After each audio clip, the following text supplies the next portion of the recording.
Emmanuel Fraisse, bonjour. Vous avez rejoint le groupe InfoPro Communication. Vous dispensez également des cours à Sciences Po et puis vous êtes l'auteur de plusieurs ouvrages sur Internet.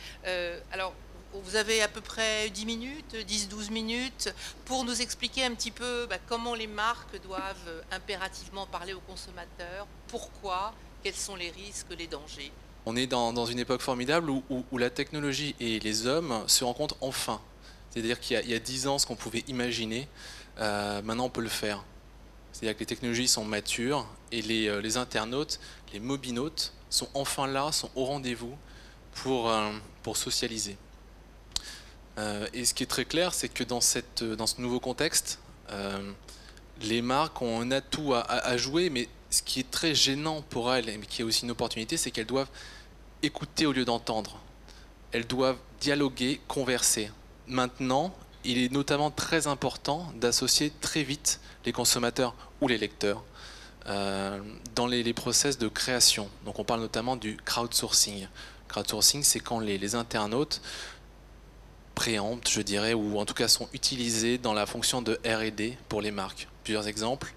Glacéo, qui a fait une boisson dont le parfum a été défini par les internautes. Ce qu'il faut voir, c'est que si vous ne parlez pas de votre marque, les internautes le feront à votre place. Et ça, c'est pas toujours une bonne surprise. Nestlé, par exemple, a cru être dans sa maison sur Facebook, mais non.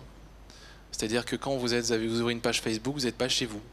Vous ne pouvez pas imposer vos règles. Vous avez des règles de bienséance, forcément. Mais au-delà de ça, vous avez aussi un dialogue à instaurer avec d'autres personnes, avec des gens qui sont des influenceurs, qui vont vous aider à gérer votre propre communauté.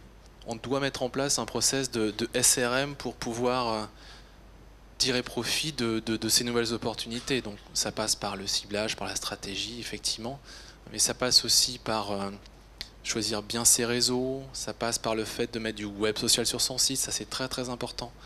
Le web social, ce n'est pas Facebook. Facebook fait partie du web social, mais ce n'est pas tout.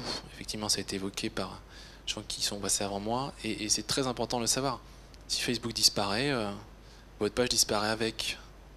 Et ce qui est assez fabuleux avec Facebook, c'est sa puissance sur sa plateforme, puisque c'est une vraie plateforme avec un écosystème, mais aussi au-delà. Au-delà, Facebook est en train de se rendre indispensable. C'est énorme ce qu'ils sont en train de faire. Ils sont en train de se rendre indispensables auprès des sites éditeurs de contenu, notamment, avec les jeux partage et j'aime qui sont en train de fusionner, avec les commentaires possibles, avec les retrouver tel site, retrouver la page fan de tel ou tel site sur lequel vous êtes en train de surfer. Venez à moi, c'est très très intéressant ce qui est en train de se passer.